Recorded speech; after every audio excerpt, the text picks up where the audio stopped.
시청자 여러분 안녕하십니까? 8월 16일 수요일 KBC 뉴스와이드 시작합니다. 김은경 혁신위원회가 대의원제 사실상 폐지 등을 골자로 한 혁신안을 내놓고 활동을 종료했는데요. 민주당 내 갈등이 증폭되고 있습니다. 오늘도 이 문제를 놓고 민주당 의원들이 모여서 난상 토론을 벌이고 있는 중입니다. 민주당의 혁신안 논란, 오승용 킹핀 정책 리서치 대표, 최치현 전 청와대 행정관과 함께 이야기 나눠보겠습니다. 두 분 안녕하십니까? 네, 안녕하세요. 김은경 혁신위원회가 남기고 간 혁신안을 두고 민주당이 굉장히 시끄럽습니다. 그 혁신안이 발표되기 전부터 시끄러웠고 혁신안이 막상 발표되고 나서는 이게 더 시끄러워지고 있는 상황인 것 같습니다. 오늘은 이 혁신안 이행 여부를 두고 의원총회가 지금 열리고 있는 중이라고 하는데요. 오 대표님, 이거 지금 어떻게 무슨 이야기들이 오고 가고 있을까요? 예, 제가 방송 들어오기 전에 아는 의원께 문자로 한번 상황을 여쭤봤더니 한바탕 하는 중이라는 답장이 왔습니다. 그만큼 혁신안을 둘러싸고 당 내에서 혁신안에 대한 이견이 있고 그 이견이 현재 의원총회 과정에서 표출이 되고 있는 과정인 것 같습니다. 결론을 내기까지 조금 시간이 걸릴 수도 있는 그런 상황인 것 같은데요. 이렇게 된 데에는 사실은 김은경 혁신위가 일정 부분 책임을 지고 있는 부분도 있습니다. 왜냐하면 혁신위 활동 과정에서 국민적인 지지, 여론의 지지가 있었다면 일정한 당 내에서 합의를 도출하기도 쉬웠을 거고 의원들 간의 어떤 이견도 좁히고 저항도 줄일 수 있었을 텐데 그러지 못했던 측면, 오히려 혁신위가 논란이 되었던 그런 상황이 바로 의원총회를 통해서 이게 당의 수용을 요구하는 상황이 되니까 더 큰 논란으로 이어지고 있는 그런 측면들은 있는 것 같습니다. 일단 내용은 차치하고 혁신위의 활동 과정에서 여러 문제점들이 있었고 아쉬운 점들이 있었다.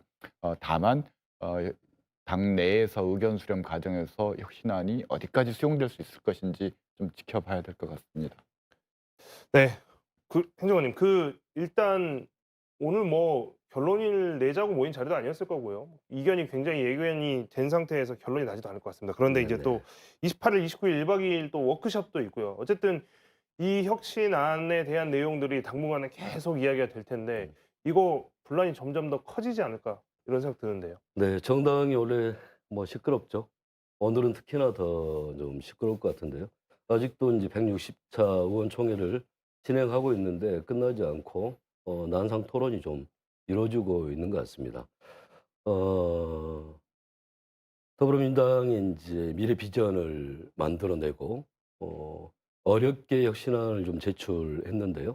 한쪽에서는 여전히 거부 의사를 좀 표하고 있고 더 좋은 미래 모임은 총선 이전까지 논의를 멈추자라고 얘기를 하고 있고요. 친명계 쪽에서는 어렵게 만드는 안을 결국은 당론으로 결정을 하고 당내 민주주의를 하는 첫 번째 발걸음이기 때문에 이걸 수용을 강제하고 있는 그런 좀 상황인 것 같습니다. 어찌됐든 더불어민주당 입장에서는 다양한 의견을 좀 조율하는 좀 과정인 것 같고요. 집단 지성을 통해서 올바른 방향으로 의견을 낼 거라고 좀 생각을 하고 있습니다. 일단 다양한 의견들이 결국에는 수렴이 될 거다라고 조금 희망적으로 말씀을 해주셨는데 이게 과연 될까 싶은 것이 지금 전당대회 투표 룰 이제 이런 것들이 걸려 있습니다. 그러니까 원내외에 여러 이익이 지금 서로 상충하는 그 아주 첨예한 부분에 대해서 핵심적인 부분에 대해서 지금 혁신위가 안을 냈기 때문에 이것 때문에 지금 갈등이 계속되고 있는 건데요. 오 대표님, 이거 일단 권리당원 70% 그다음에 여론조사 30%로 하자 그러면 기존에 있던 대의원은 빼자는 거지 않습니까? 그러니까 뺀다라는 표현은 하지 않았습니다. 사실상 대의원이 가지고 있던 예전 룰 같은 경우는 대의원이 이제 30%를 가지고 있었죠. 권리당원 40%였는데 이걸 합해서 권리당원 70%로 합산을 한 건데 그 안에 이제 대의원 몫이 들어간다는 의미. 그래서 이제 재조정이라고는 합니다만 사실상 재조정을 통해서 대의원제를 무력화시켰다. 사실상 폐지했다라고 봐도 크게 틀린 얘기는 아닌 것 같습니다. 그래서 이 사안들이 왜 중요하냐면 결국은 다음에 있을 전당대회는 아직 멉니다. 이재명 대표의 임기도 남아 있고 그렇지만 현실적으로 이 다음 수순이 있기 때문에 당내 이견이 존재하는 거죠. 첫 번째로는 이 대의원제 폐지와 전당대회 룰을 바꾸는 것이 만약에 있을지 모르는 이재명 대표의 권리 상황에서 그걸 대비하기 위한 사전 포석의 측면들이 있는 것이고요. 두 번째로 이 혁신안이 가결되면 그다음 수순은 공천 룰을 재개정하겠다라는 게 친명계의 생각이라는 거죠. 그러면 이 재개정하는 절차가 매우 중요해집니다. 근데 지금 현재 당원 당규를 보면 당규의 공천과 관련된 당규의 재개정은 중앙위원회에서 표결하거나 전국 대의원대회를 통해서 의결하도록 돼 있다라는 거죠.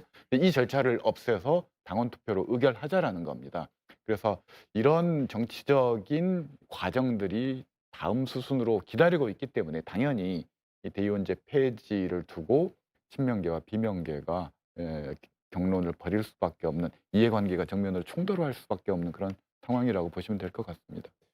표현이 굉장히 미묘하지만 정확한 표현을 어떻게 쓰느냐에 따라서 입장도 굉장히 많이 달라질 수 있을 것 같습니다. "폐지 아니다." 뭐 "대의원에 대한 역할을 재조정한 것이다." 인제 이렇게 이야기를 하고 있는 거지 않습니까? 근데 "폐지가 아니다." 그렇다면 이것은 어떤 것을 위한 재조정인가? 이런 의문이 생기거든요. 네.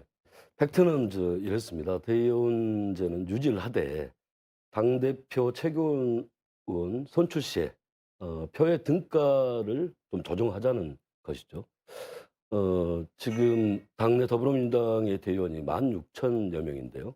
이제까지는 일반 권리당원은 1 표를 행사를 했고 대의원은 60 표를 행사를 했던 거죠. 여기에 대한 표의 등가, 민족 정당의 구조의 시스템을 좀 만들자라는 혁신위원회 좀 고충이 고민이 녹아 있다고 좀 생각을 하고요. 대의원에 대해서는 당에 헌신하고 그리고 가장 적극적으로 활동했던 이런 명예에 대해서는 좀 존중을 하되 시대 정신을 좀 녹여서 당의 시스템을 좀 만들려고 했던 혁신위원회 그런 고민들이 좀 있었던 것 같고요. 어 뭐 오 대표님도 말씀하셨지만 기존에는 대의원 30 그리고 권리당원이 40 그리고 일반 당원 5회 국민 여론조사를 25로 해서 당대표를 선출했던 이런 안을 시대적 상황에 맞게끔 대의원들의 어떤 권한 를 좀 확대하는 70%로 이렇게 조정을 한 거죠. 멀리 지금 당장은 여러 가지 우여곡절이 있고 다툼이 있을 수는 있지만 멀리 내다본다라면 당의 운영에 있어서 굉장히 좀 힘을 갖고 생명력을 갖는 그런 소중한 결정이 아닐까 그런 생각을 해 봅니다. 이제 뭐 "시대 정신에 따른 조정이다."라고 인제 말씀하셨는데 이것도 인제 받아들이기에 따라서 굉장히 지금 인제 그 오해 간극이 좀 크기 때문에 쉽게 서로가 이해하고 또 이해되고 하는 이 과정이 굉장히 요원해 보입니다. 일단 그런데 이제 이게 혁신안을 놓고 혁신위가 이제 혁신안을 놔뒀지만 오늘 지금 의원총회에서 경론이 벌어지고 있는 것처럼 이게 과연 합의가 되겠느냐, 협의가 되겠느냐, 혹은 통과가 되겠느냐 라고 하는 현실적인 문제가 있습니다. 이거 통과될까요? 오늘 당장 결론이 나는 것은 현실적으로 어려운 것 같고요. 제가 들어오기 전에 체크를 해 보니까 적어도 당내에 세 가지 의견 그룹이 있습니다. 첫 번째로는 앞서 잠깐 언급을 하셨습니다만 이재명 대표를 중심으로 한 친명계는 이걸 혁신안을 전면적으로 수용하자라는 입장인 것 같고요. 또 이제 비명계 일부에서는 이 지금 당장 총선 승리와 무관한 논의로 당의 분란을 일으킬 필요가 없기 때문에 이 혁신위에서 제안한 혁신안 논의를 전면 중단하자라는 입장, 사실상 거부하는 입장이라고 할 수 있을 것 같고요. 중간 지대에 있는 분들 박광원 원내대표를 비롯해서 전면 거부도 좀 문제가 있고 대화를 통해서 수용할 부분은 수용하자, 부분 수용의 입장인 것 같습니다. 절충형 입장을 가지고 있는 부분들이 있는데 이제 중요한 것은 어떤 부분을 절충해서 받아들이고 또 어떤 부분을 버릴 것인가인데, 친명계 입장에서는 사실상 이 대의원제와 관련된 부분들은 결코 포기하지 않을 거라는 겁니다. 절충형으로 가더라도. 그렇게 되면은 아마도 실력 대결을 할 수밖에 없는데 그 과정에서 어떤 돌발 상황이 생길지는 제가 예단하기는 좀 어렵습니다만, 그렇게 될 경우 상당히 민주당이 장기간 좀 시끄러운 상황이 될 수는 있을 것 같습니다. 그러면 행정관님 일단 이 문제 관련해서 이재명 대표는 이제 기자들의 질문이나 뭐 이런 것 때문에 "갈등이 깊다." 뭐 이제 이런 얘기를 하니까 "무슨 갈등이 있느냐." 인제 이런 식으로 대응을 하면서 원칙적으로는 겉으로는 "이거 뭐 절차대로 일단은 진행을 하겠다."라면서 다소 좀 중립적이고 유보적인 발언을 했습니다. 이거 근데 논란이 길어지면 당대표 입장에서도 가만히 보고 있을 수만 없을 거거든요. 이거 이재명 대표가 결국에는 이제 이 문제와 관련해서 어떤 스탠스를 가져갈 거라고 생각하십니까? 네, 이재명 대표께서는 혁신위를 구성하는 그 과정 속에 혁신위의 모든 안을 좀 수용하겠다라는 그런 입장, 언론적 입장을 밝히셨고요. 민주주의 자체가 이제 원래 좀 시끄럽지 않습니까? 다양한 의견이 존재를 하는데 특히 총선을 앞두고 각자의 셈법이 어, 다르다 보니 현상을 해석하는 입장도 다양할 거라고 좀 생각이 듭니다. 더불어민주당은 2년에 한 번 당대표 선거를 하는데요. 작년 8월에 당대표 선거를 했기 때문에 내년 8월에 당대표 전당대회를 개최합니다. 혁신안을 통과하려면 일단 당헌에 대한 개정이 필요한 거고요. 당규에 대한 여러 가지 신규 작업들이 굉장히 복잡한 지난한 과정들이 좀 필요합니다. 특히 예를 들면 대의원의 선출 규정에 대한 부분들도 고쳐야 되는 거고요. 지역위원회 총회 규정도 고쳐야 되는 거고 전국위원회 시도당 운영 규정에 대한 부분들도 전부 다 손을 봐야 되는 그런 상황입니다. 지금 더불어민주당이 권리당원이 120만입니다. 그리고 일반 당원이 130만, 250만 당원 시대를 얘기하고 있는데 내년 총선을 앞두고 더 많은 당원들이 지금 확보가 돼 있는 이런 상황입니다. 세계 정당사에서 없는 이 막강한 당원들, 예전과는 다른 생태계가 조성이 돼 있다는 것이죠. 그러면 거기에 맞는 시스템을 만드는 것, 이게 좀 굉장히 좀 중요하고요. 당내 여러 가지 계파와 원내에서는 여러 가지 이견이 있을 수 있겠지만 결국은 더불어민주당이 수권을 하고 그리고 대선을 승리하기 위해서는 미래 비전들 국민들과 함께 공유하는 과정들이 저는 중요하리라고 생각을 합니다. 민주당이 이제 혁신안과 관련해서 수용 여부와 상관없이 이제 희망적인 건 혁신위에게 다행스러운 것, 그 이재명 대표에게 다행스러운 것 중에 하나는 전당대회의 룰은 사실상 대의원제의 기존의 30%를 없앤다 하더라도 전혀 문제될 것은 없습니다. 왜냐하면 정당이 대표를 선출하는 방식을 자율적으로 정하는 것이기 때문에 그거 자체가 문제가 될 소지는 없습니다. 당에서 결정하면 되는 문제라는 거죠. 근데 이제 관건이 되는 것은 대의원제 자체 그리고 전국 대의원 대회라는 것은 정당법에 따라서 반드시 유지 운영하도록 정당법에 규정되어 있는 사안이라는 것이죠. 당에서 마음대로 그 대의원의 기능들을 없앨 수가 없는 겁니다. 정당법 위반입니다. 그건. 그 정당법을 고치지 않는 이상 이 문제에 대해서 그러니까 전당대회 룰을 바꿀 수는 있겠지만 당대에서 대의원 대회의 의결 권한을 폐지하는 것은 정당법상 불가합니다. 그리고 대의원이라는 것은 당원과는 성격이 좀 다른 건데요. 예컨대 이 국회의원은 주민의 대표이기 때문에 대표로서의 위임된 권한을 갖는다라는 거죠. 대의원은 당원의 위임된 권한을 가지고 있는 대의기구입니다. 정당법에서 규정하고 있는 그 대의원의 권한을 당원과 똑같이 맞춘다라는 것은 국민에 의해서 위임된 국회의원의 권한과 국민을 1대1로 맞추는 것과 똑같다는 논리가 된다라는 거죠. 그래서 이게 이제 뭐 혁신안에 대해서 제가 가타부타 좋다 나쁘다 뭐 이렇게 평할 위치에 있지는 않지만 대의원제에 대해서 현재 혁신위가 일정 정도 좀 오해하고 있는 부분이 있다. 이런 부분은 좀 지적을 해야 될 것 같습니다. 그 이야기를 또 하나 지점은 또 짚어보죠. 대의원제만큼이나 또 첨예하게 입장이 갈린 게 바로 현역 의원들에 대한 그 하위 평가자 감점에 대한 부분입니다. 혁신안 내용 중에 이제 가장 민감하게 지금 갈등의 요소다라고 하는 게 대의원제와 바로 이 현역 의원에 대한 감점 규정인데요. 이게 뭐 현재 하위 20%에 대해서는 경선 득표 때 20% 감산하기로 했던 것을 혁신위에서는 하위 10%에는 40% 감산, 하위 20%에는 30% 감산, 하위 30%에는 20% 감산 이렇게 현역 의원들에 대한 감점의 폭을 더 넓혔습니다. 그러니까 당연히 현역 의원들은 반발이 커질 수밖에 없는 건데요. 이 문제도 혁신위가 남긴 혁신안대로 되겠습니까? 이게 이제 기울어진 운동장이다. 현재의 경쟁 구도가 그 부분이 일정 부분 맞는 얘기가 있습니다. 왜냐하면 현재 경선 룰이라는 것이 권리당원 50%, 여론조사 50%를 하게 되는데 사실 당원 확보라는 게 뭐 여기 앞에 최치원 전 행정관도 앉아 있지만 그 정치 신인들이 당원 확보하기가 쉽지는 않습니다. 그러다 보니까 아무래도 현역들에게 유리할 수밖에 없고 그렇다면 신인들이 더 활발하게 진출할 수 있도록 뭔가 어드밴티지를 줘야 되는 거 아니냐. 반면 그동안 4년간 의정 활동 실적이 부진한 사람들에 대해서는 뭔가 페널티를 줘야 되는 거 아니냐. 그런 공감대는 있는 것 같습니다. 그래서 이거 역시나 당에서 이제 정해야 되는 건데 이 혁신안대로 하면은 현역 의원의 40%는 페널티를 받게 돼 있는 겁니다. 어마어마한 숫자이죠.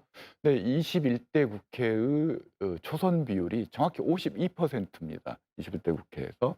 그럼 52%의 초선 의원이 진출해서 과연 21대 국회가 얼마나 효율적이고 생산적이고 그리고 국민의 어떤 책임에 입각해서 의정 활동을 잘 수행했느냐라고 물어봤을 때 지역민 여론조사에서 나타났습니다만 매우 박한 평가를 받고 있다는 겁니다. 그러면 신인이 이렇게 많이 진출하는 것이 꼭 바람직한 것인가? 52%의 교체율로 결국 민주당이 정권 교체를 당했습니다. 이런 부분들도 한 번쯤은 되짚어볼 필요는 있는 것 같습니다. 물론 무기력한 무능한 의정 활동을 했던 현역 의원들에 대해서는 가차없는 뭐 비판과 평가는 있어야 되겠지만 이렇게까지 광범위하게 페널티를 주는 경선 룰 제안은 지금까지 제가 과문해서인지는 모르지만 처음 봅니다. 이 문제 관련해서 이제 최 전 행정관께서는 좀 하실 말씀이 좀 많으실 것 같아요. 지금 뭐 사실 이 혁신위에서 발표한 내용이 민주당의 원외 혁신 기구인 더민주혁신회의 요구 10대 혁신안에서 이야기한 현역 의원들에 대한 이제 뭐 하위 30% 컷오프 거기까지는 아니지만 뭐 이런 의견들이 좀 많이 받아들여진 거 아니냐 이런 분석도 있고 또 실제로 이제 정치 신인이시니까 이 문제에 대해서는 좀 뭐 솔직하게 어떻게 좀 이번 그 혁신안의 내용을 어떻게 생각하시는지. 네네. 어 내년 총선을 준비하는 정치 신인들 입장에서는 좀 환영할 만한 일이라고 생각을 하고요. 인제 뭐 그런 개인적 입장을 좀 뛰어넘어서 결국은 그 그레이드를 기존에는 20% 하위 20%를 똑같이 20%를 감산을 했던 그런 안이었는데 이거를 다양한 그레이드를 나눠서 하위 뭐 10%는 40% 감산까지 하겠다는 거 아닙니까? 100표를 얻었을 때 40표 정도를 감산을 하겠다는 거니까요. 굉장히 좀 세고 강력한 그런 규제를 둔 조항이라고 생각을 합니다. 역으로 생각을 해 보면 결국은 국회의원의 의정 활동, 지역 활동 그리고 당원들과의 소통 이거를 상시적으로 보겠다는 거거든요. 그러니까 결국은 지금의 시점이 중요한 게 아니라 매번 22대가 만들어질 거고 23대가 만들어지고 이럴 텐데 그럴 때 제대로 일을 하지 않는 국회의원들에게 대해서는 페널티를 주고 그리고 정치 신인들에게는 문호를 개방을 하겠다는 거죠. 그런 측면에서는 굉장히 저는 포지티브한 긍정적 요소가 있다고 생각을 하고요.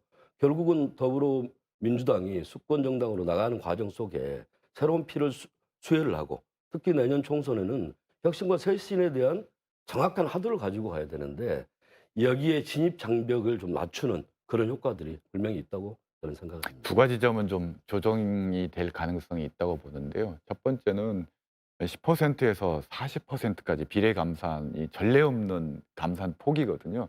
그래서 아마 이건 뭐 최춘현 전 행정관 같은 경우는 무조건 환영할 수밖에 없는 그런 안일 거고 또 현역 의원들은 "무슨 소리냐. 이게 말이 안 되는 얘기다." 뭐 이렇게 hir난을 할 것 같은데 그 중간 지점에서 좀 수렴할 조정될 가능성은 좀 있어 보입니다.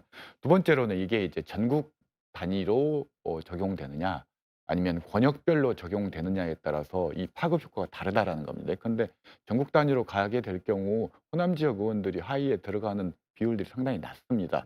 그 이유 중에 하나는 이 의정 활동 평가가 변별력이 없다라는 겁니다. 그러면 변별력을 만드는 게 현역국 평가에서 당원 모집 실적 같은 게 가장 큰 변별력을 만드는 지수인데 당원 모집 실적에서 호남 지역 의원을 따라갈 수 있는 의원들이 많지 않다라는 거죠.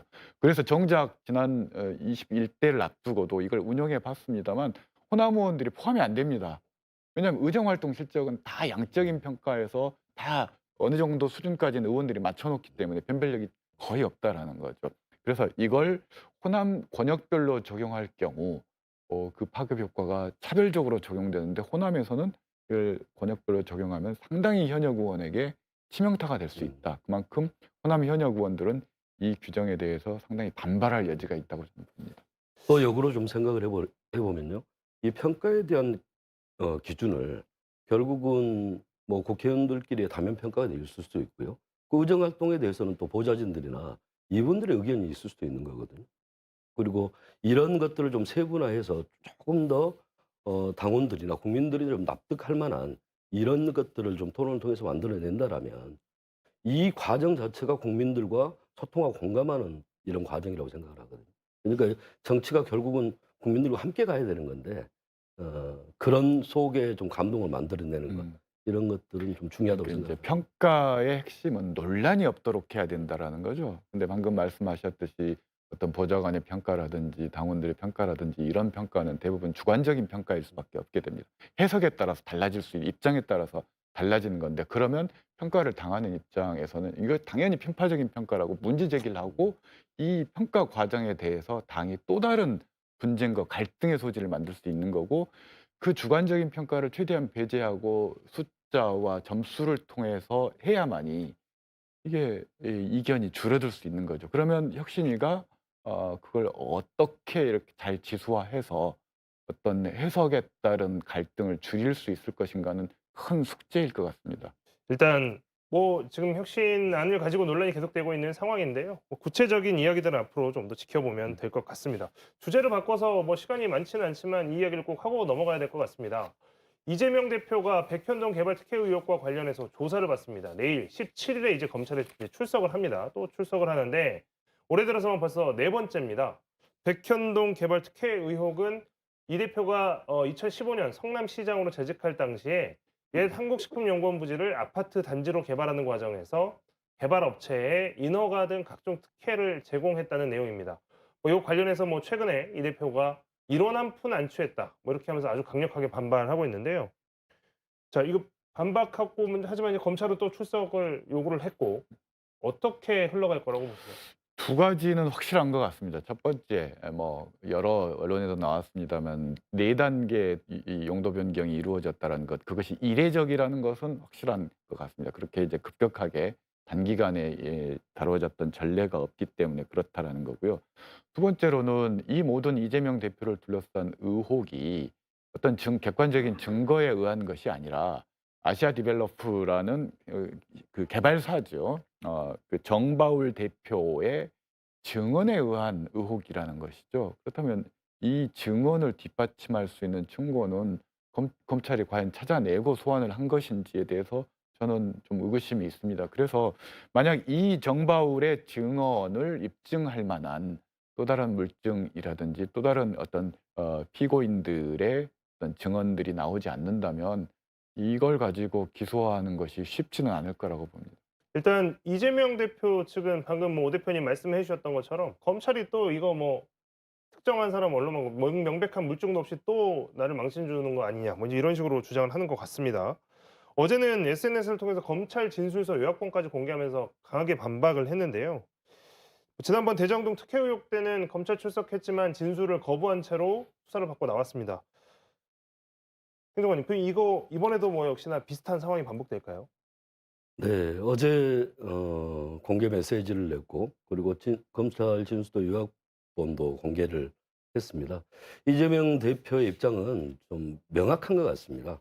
불공정 표적 수사에 정정당당하게 좀 맞서겠다 이런 입장이고요. 본인을 좀 희생 제물로 삼아서 정권의 무능을 감추고 그리고 민심 위반 위기를 모면하는 전략적 소환으로 규정을 한 것 같습니다. 무능한 정치 검찰에 맞서 싸우겠다는 의지를 명확히 한 거라 생각하고요. 부당한 수사의 진술 거부권을 행사하는 것도 피의자의 이제 권리라고 생각을 하는데요.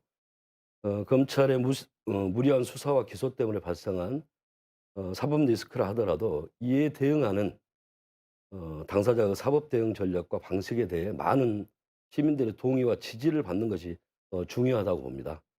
진술 거부도 전략 중 하나일 수 있겠지만 지지했던 사람들 입장에서는 좀 더 적극적인 진술을 통해 검찰의 논리를 좀 반박하고 리스크를 극복해 나가는 그런 과정이 있었으면 어떨까 하는 생각을 해봅니다.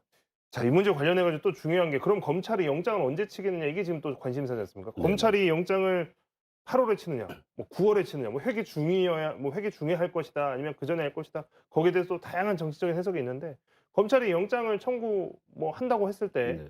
뭐 전망에 대한 시기적인 전망 이야기가 나오는데 어떻게 보세요? 검찰은 회기 중에 치겠죠. 당연한 그런 묘수를 쓰려고 할 겁니다. 그렇게 국회 시간이 된다라면 또 체포동의안에 대한 표결에 대한 문제가 될 거고요. 민주당 내부에서는 결국은 이제 분열과 또 자중 질환이 일어날 것이고요. 그런 한동훈 검찰의 입장은 그런 입장들을 견지를 하고 계속 좀 진행이 될 가능성이 좀 크다고 생각을 합니다.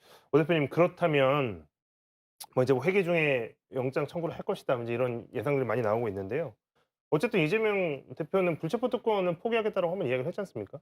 그런데 이제 그 뒤로 또 이거 관련해 가지고 혁신위에서 이야기 나왔을 때 뭐 정당한 뭐 이제 이런 식의 여러 단서가 붙기도 하고 어떻게 대응을 하게 될까요? 일단 검찰이 영장을 치는 시점은 이화영 경기부지사와 관련된 대북 송금 관련된 재판에서 이화영과 김성태의 진술이 어떻게 나오느냐, 이재명 대표 당시 지사에게 보고했느냐의 여부에 대한 진술이 확정된 다음에 이루어질 가능성이 크고, 그렇다면 8월 중에는 물리적으로 불가능하다고 봅니다. 저는 이재명 대표에 대한 소환 조사는 형식적인 거고 이미 뭐 기소와 관련된 문서는 다 작성돼 있다고 봅니다.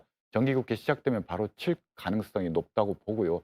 그럴 경우 민주당은 체포동의안 불체포특권 이재명 대표가 포기를 이야기를 했지만 국회 절차상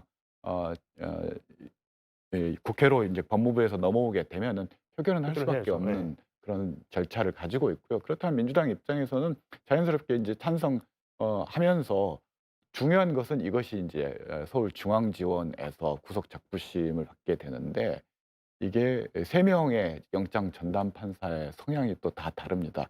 이게 누구에게 갈 것인가, 그리고 갔을 때 어떤 결과가 나오는가가 아마 민주당 입장에서는 좀 촉각을 세울 수밖에 없는 그런 상황인 것 같고, 그걸 결정하는 데 있어서 검찰이 앞서 말씀드렸던 정바울 씨의 증언 외에 어떤 실체적인 증거를 제시하는가, 이 부분이 포인트일 것 같습니다. 정기국회가 또 시작이 되면서 또 검찰이 어떤 행보를 보일지, 또 거기에 대해서 민주당 이재명 대표가 어떤 반응을 할지 지켜봐야겠습니다. 오늘 두 분과의 이야기는 여기까지 하겠습니다. 감사합니다. 네, 고맙습니다.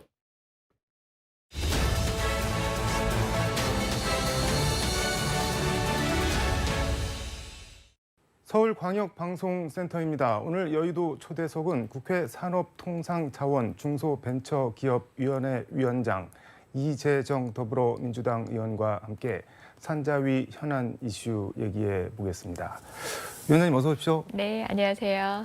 산자위 현안 얘기 앞서 어제 8.15 광복절 경축사에서 윤석열 대통령이 공산 전체주의를 맹종하며 조작 선동으로 여론을 왜곡하고 사회를 교란하는 반국가 세력들이 여전히 활개치고 있다, 뭐 이런 말씀을 하셨는데 어떻게 보셨나요? 네, 역사를 몇십 년 전으로 돌려서 한국 정치 정말 80년대 뉴스에서나 볼 법한 그런 네. 메시지가 그것도 광복절 네. 축사 과정에서 나왔다는 거 너무나 참담하고요. 네. 그렇지만 전혀 예측 못했던 게 아닌 게, 기억하실지 모르겠지만 첫 유엔 총회 연설에서 네. 가치 외교라는 이야기를 하면서 비슷한 얘기를 했어요.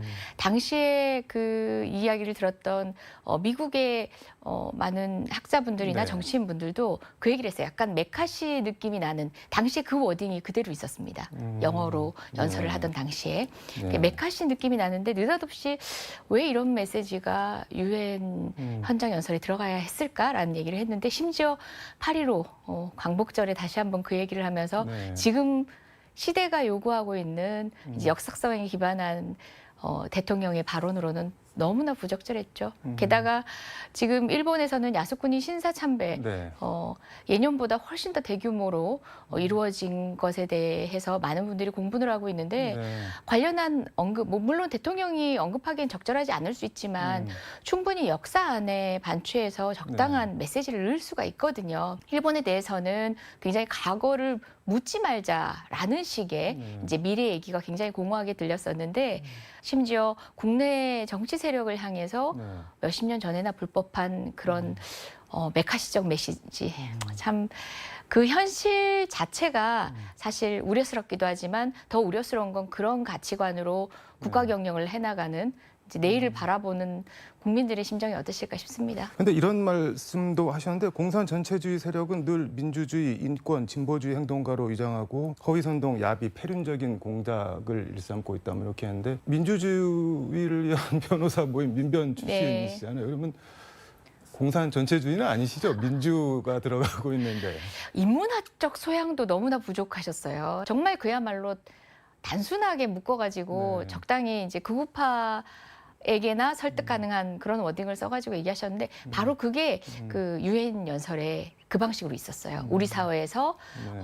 그런 반가치 세력들, 이제 공산화 세력들이 진보 그다음에 민주주의자를 가장하고 있다. 네. 이런 얘기가 유엔 연설 당시에도 있었거든요. 결국은 야당을 계속 협치의 대상이라든지 네. 대화의 대상으로 느끼지 않고 정말 박멸해야 될 어떤 세력으로 느끼는 게 아닌가 싶었던 적이 한두 번이 아닌데 네. 아니나 다를까 그런 가치관을 여실히 보여주는 연설이었던 것 같습니다. 알겠습니다. 이 얘기는 이 정도로 하고 산자위 얘기해 보겠습니다. 네. 그동안 산업통상자원 중소벤처기업위원회 위원장을 여성 의원이 맡았던 적이 있었나요? 어떤가요? 제가 처음이라고 들었습니다. 예. 아. 저희 상임위 소회의실에 가보면 네. 역대 위원장님들의 사진이 걸려 있는데요. 네. 상임위가 그 합종연행을 또 하기도 했죠. 예를 들어 문체위 같은 경우 내전은 네. 교문위 방식이었고 산업이 역시 마찬가지였죠. 다양한 방식으로 결합도 됐다가 분리도 됐다가 했는데 네. 그 과정에서도 여성 위원장은 없었습니다. 근데 민변 출신 변호사 법조인 출신인데 어떻게 산자위원장을 맡게 되신 건가요? 네. 지원을 하신 건가요? 어떻게? 네. 네. 그리고 제가 해당 영역에 관심도 있었고 사실 뭐 민변 출신이고 어떻게 보면 법조 영역에 네. 전문화돼 있을 거라고 생각하지만 제가 그 사법연수원 당시에 네. 제 전공이 국제법, 그래서 국제거래법 등등 해서 제가 외통위에서 네. 간사로 활동하면서도 통상 영역하고 지금 외교 영역이 떨어질래야 떨어질 수 없어서 우리 산업부하고도 계속 유기적인 관련을 맺고 있었고요. 네. 특히 에너지 문제, 초선 때부터 시작해서 전기요금이 해마다 여름이면 문제가 됐던 네. 때가 많은데요. 그때마다 전기요금 관련된 뭐 TF라든지 산업 영역 TF에 네. 계속 함께하면서 관련된 관심을 계속 표해 왔었고 그 점을 또 원내에서는 네. 또 평가를 하셨던 것 같아요. 다만 소위 알짜배기 상임이라고 합니다. 네. 선거를 앞두고 많은 분들이 탐내고 욕심내는 상임이기도 하고 네. 그렇다 보니까 통상 여성 몫의 위원장을 줄 때는 여가위라든지 네. 또는 복지위, 보건복지위, 환노위 그러니까 그게 중요하지 않다가 뜻이 아니라 네. 여성의 역할을 소위 돌봄, 살림의 영역으로 한정시킨 방식이 좀 통상적이었죠. 늘 그래 왔었는데 산자위에 네. 여성에게 리더의 자격을 준다는 것은 또 진일보 하나의 결정이었다고 원내 결정이었다고 생각하고요. 그 기대에 부응할 생각입니다. 지금 산자위에서 제일 뜨거운 뭐 이슈나 쟁점 뭐 어떤 게 있을까요? 뭐 다양한 쟁점들이 있는데요. 네. 특히 원전, 전기를 생산하는 방식과 관련해서 원전 논쟁은 문재인 정부 당시부터 세력 간에 있었다는 것도 아실 텐데요. 그 문제가 단순히 그런 뭐 원전을 어떻게 활용할 것인가의 문제를 넘어서 네. 뭐 R200이라고 네. 많이 들어보셨죠? 통상 영역에 있어서 이제 기후에 대한 에너지에 대한 친환경적 변환이 사실은 관세 아니면서 비관세 어떤 또 다른 장벽으로 작동하고 네. 있고 해서 굉장히 중요한 문제인데 그 부분들이 수출에 많이 의존하고 있는 대한민국 산업에는 굉장히 어떻게 부담으로 가야 지금, 될지 모르는 이제 그리고 그런 정책적인 설정과 이런 부분이 어느 네. 때보다 중요한 시기가 됐죠. 일단 하반기 산자위 위원장으로서 이거는 꼭 뭐 해보고 싶다든가 해야 된다든가 총론에서 한 말씀 듣고 강론으로 좀 들어가 보도록 하겠습니다. 경제가 어렵다는 얘기는 늘 했다고 하더라고요. 네. 그럼에도 불구하고 수치가 가르치는 것들이 또 보여주는 것들이 있는데 네. 금리도 그렇고 그리고 또 코로나 이후에 사실은 이제 조금 이제 견뎌온 산업들이 네. 조금의 물꼬를 터야 하는 상황에서 국제 환경이 너무 좋지 않습니다. 이제 환율 문제도 마찬가지고요. 그 상황에서 가장 약한 고리들이 가장 먼저 끊어지게 돼 있거든요. 지금도 코로나를 극복해 오면서 소위 이제 퇴출 위기 기업 지수를 기준으로 봤을 때 대기업보다 중소기업들이 훨씬 더 그 기업 수가 많습니다. 그처럼 어떻게 보면 중간 허리 그리고 또 서민 경제에 가까운 소상공인들까지 포함해서 그 부분에 주력할 수밖에 없는 때가 아닌가 싶고요. 그 부분에 있어서는 사실은 이미 개발된 정책 네. 그리고 또 우선 법을 통해서 보완해야 되는 것들이 국회에서 많이 논의가 됐습니다. 모든 걸 다 잘할 수 없다면 우리 경제의 허리, 서민 경제를 조금 뒷받침하는 데 네. 역할을 하고 싶습니다. 엄청나게 막중한 일을 맡고 계신 듯한 느낌이 드네요. 예, 그래서 국회에서도 네. 상임위원이 많은 위원회 중 하나입니다. 국토위와 더불어서 상임위원이 굉장히 많습니다. 이게 일반 국민 삶하고 가장 밀접하게 연관되는 것 중에 하나가 전기 요금인데 네. 거기다가 올 여름 폭염도 그렇고 이건 뭐 전기 요금 얼마나 나오는 거냐 뭐 이렇게 걱정하시는 분들이 많은데 옛날부터 궁금했는데 전기 요금은 누가 어떻게 결정을 하는 건가요? 이거는? 네, 전기 하면은 네. 이제 지금도 나머지 재화들이 시장 가격에 형성되는 것에 비해서 약간 공공 정책적인 역할을 한다고 네. 생각하기 때문에 전기요금이 인상되면 정부가 먼저 이제 비판을 받게 되고 비난을 네. 받게 되고 그런 건데요. 맞습니다. 이제 가격을 결정하는 과정 중에 그런 요소들이 많이 들어가 있습니다. 네. 실제 예전에는 한전이라고 우리 얘기하는 네. 이제 한전에서 전기 생산도 독점적으로 하고 공급도 독점적으로 해왔는데 최근에 생산 구조는 굉장히 다변화되긴 했어요. 민간 전기 사업자도 있고 그런 전기 생산자들이 여러 그룹이 있으면 소매 시장이 따로 있고 도매 시장이 따로 네. 있는 거예요. 도매 시장이 바로 그런 생산 사업자들로부터 이제 전기 공급을 한전이 이제 받는 거고 그렇게 전기를 사서 그 다음에 최종 소비자를 향한 가격은 또 정책적으로 따로 정해집니다. 그 모든 것이 합산되고 정책적으로 고민해서 약간 조정한 가격이 전기 가격이 되는 겁니다. 이제 단계는 네. 소매와 도매 이 두 시장에서 이제 국가가 관여하는 방식으로 이루어지죠. 뭐가 상당히 복잡한데 복잡하죠. 그런데 중요한 건 네. 공공재라는 성격을 국가가 네. 하고 있다는 거고 무엇보다 서민 경제에 있어서 또 중소상공인한테는 굉장히 중요한 부분이기 때문에 국가의 역할이 중요하고 따라서 향후 정책에 있어서도 국가 책임이 중요하다. 그런 그래서 의미입니다. 뭐 하반기에 또 오르는 건가요? 어떻게 되는 건가요? 사실은 이제 전기요금 인상 요인은 많이 있어 왔습니다. 팔면 팔수록 손해라는 것가 맞는 얘기인가요, 이게? 사실 우리나라가 전기요금이 굉장히 싼 편이긴 하죠. 그리고 전기 소비가 네. 굉장히 높긴 합니다. 다른 국가들에 비해서 높긴 한데요. 지금은 인상 요인이 있긴 하지만 더 네. 어려운 건 이제 가계 경제 그리고 또 중소상공인들이 견뎌내기 가장 어려운 시기라는 걸 감안한다면 최대한 정부가 버텨내야 되는 지점들이 네. 필요해 보입니다. 여당에서도 자체적으로 점검했을 때 하반기 인상 요인은 없을 거 인상을 하지 않고 조금 견딜 여력은 된다라고 하는데 이 상황을 넘어서고 나면 사실은 전기요금에 대한 실질적인 공론의 장은 열 필요가 있습니다. 열 필요가 있고 다만 그 과정에서도 늘 시장 경제에만 맡길 수 없는 네. 부분은 바로 취약계층을 대상으로 한 그 부분에 대한 것들은 이제 복지적 차원에서 좀 병행해서 고민이 돼야 되겠죠. 소상공인과 자영업자들이 에너지 취약계층 포함을 요구를 하고 있다고 하는데 이건 어떤 내용인가요? 지금 경제 상황이 워낙 어렵다 보니까 네. 그리고 또 코로나 이후에 대출 지원 등으로 정부 지원했던 부분이 상환이 도래하고 등등 이중고를 안을 수밖에 없는 시기적 상황이 되다 보니까 네. 임대료와 더불어서 사실은 가장 많은 비용의 부담이 되고 있는 부분이 이런 공공요금에 대한 영역이거든요. 네. 그래서 이 부분을 중소상공인을 특별히 보호한다, 소상공인을 특별히 보호한다는 차원에서 정책적으로 검토를 해달라고 요청을 했고요. 네. 당장 이제 그 요구를 온전히 받을 수는 없다 할지라도 바우처 제도처럼 기왕에 이용하던 지원 제도를 보다 확대해서 좀 긍정적으로 고민할 필요가 있다는 게 더불어민주당의 생각입니다. 지금 산자부 한국전력 이게 다 국회 산자위 관할 기관들인데 네네. 산자위원장으로서 그럼 전기 에너지 이거는 뭐 이렇게 좀 총괄적으로 앞으로 어떻게 해나가실 계획이신지도 한 말씀 좀 부탁드릴게요. 네, 정말 간단하지 않은 문제입니다. 아까도 가격 얘기 물으셨을 때 네. 막 소매시장, 도매시장 또 공급 주체도 다양하고 네. 그런데 거기에 또 맞물려 가지고 아까 제가 모두의 R200이라는 네. 얘기도 했었는데요. 실질적으로 이제 탄소 배출과 관련해서 국제사회가 네. 환경 보호에 대한 정책을 굉장히 강화하고 있고 저희가 그 RE100이라고 하는데 윤석열 정부는 지금 CF100이라는 얘기를 하는데요. RE100이라고 할 때는 리뉴어블 에너지, 재생 네. 에너지 100%라는 뜻이에요. 근데 윤석열 정부가 강조하고 있는 CF100은 카본 프리, 그러니까 탄소를 배출하지 않는 것. 그 차이가 어느 영역에 뭐- 있을 것 같습니까? 바로 원자력과 관련된 거거든요. 아, 네, 원자력을 확대하고자 하는 윤석열 정부의 정책이 CF100이라는 말로 네. 사실은 RE100을 약간 대체하는 개념으로 바뀐 이유가 여튼간에 국제사회에서 무역을 감당하기 위해서는 우리는 RE100이라는 어떤 기준에 부합해서 무역경제, 그다음 산업정책이 맞춰져야 되거든요.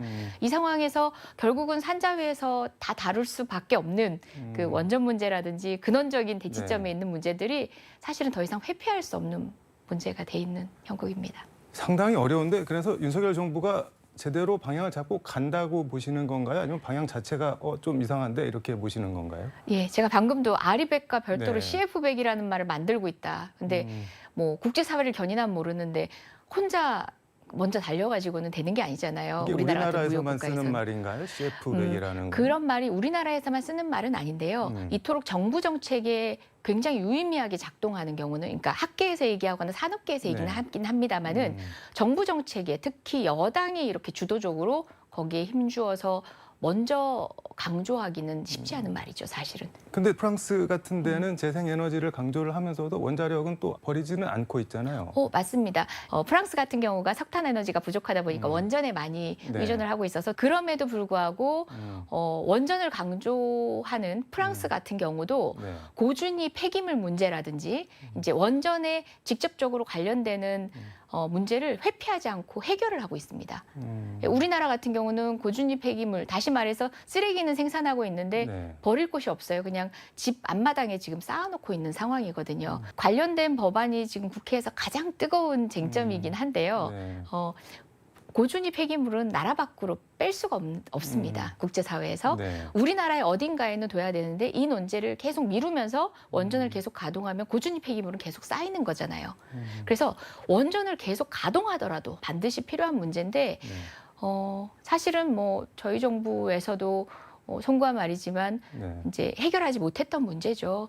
근데 지금 국회에서 가장 시급한 얘기가 이제 진행돼야 되는 법안임에도 불구하고 윤석열 정부의 이제 원전 확대까지 감안해서 고준위 폐기물에 대한 고민을 하자라는 그런 이제 장치들 때문에 더 이상 진척이 좀 안 되고 있는 측면이 있습니다. 이게 말씀을 들어도 참 복잡하고 아, 어렵다는 예. 생각이 제가 드는데 더 쉽게 설명했어야 하는데 일단 호남 지역에서 지금 이슈가 되고 있는 것 중에 하나가 이제 나주 한국에너지공대, 네. 한전공대 여기는 뭐 한전에서 지원금도 삭감한다 그러고 감사원 감사도 하고 뭐 총장 해임 건의도 하고 이거 뭐 말려주기려는 거 아니냐, 전 정권 지우기 아니냐 이런 의심, 반발 있는데 어떻게 보시나요?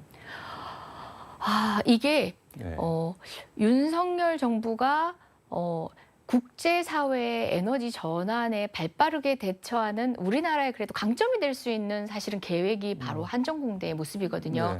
네. 초기 대학임에도 불구하고 우수한 인재들이 많은 관심을 가지고 있고 이게 네. 또 지방 균형 발전에도 일조할 수 있고 또 광주 전남 지역의 또 다른 어떤 이제 산업의 네. 기반도 될 수 있는 그런 아주 중요한 시작이었는데 이 탈원전이라는 것이 문 정부의 어떤 역할로만, 그러니까 세계적 추세라는 것 또는 네. 새로운 에너지의 개발에 대한 다양한 고민들이 세계적 추세라는 거를 잡고 있는 것 같아요. 그래서 문 정권 지우기라는 일간의 평가는 저는 일응 이제 타당한 비판이다라는 생각이 들고요. 특히 이번에 감사 과정에서 네. 여러 가지 보이는 모습들만 보더라도 그 감사를 두고 이제 하명 감사다라는 네. 얘기를 하는데 뭐 좋습니다. 털어서 먼지 안 나는 사람 없다 하지만 네.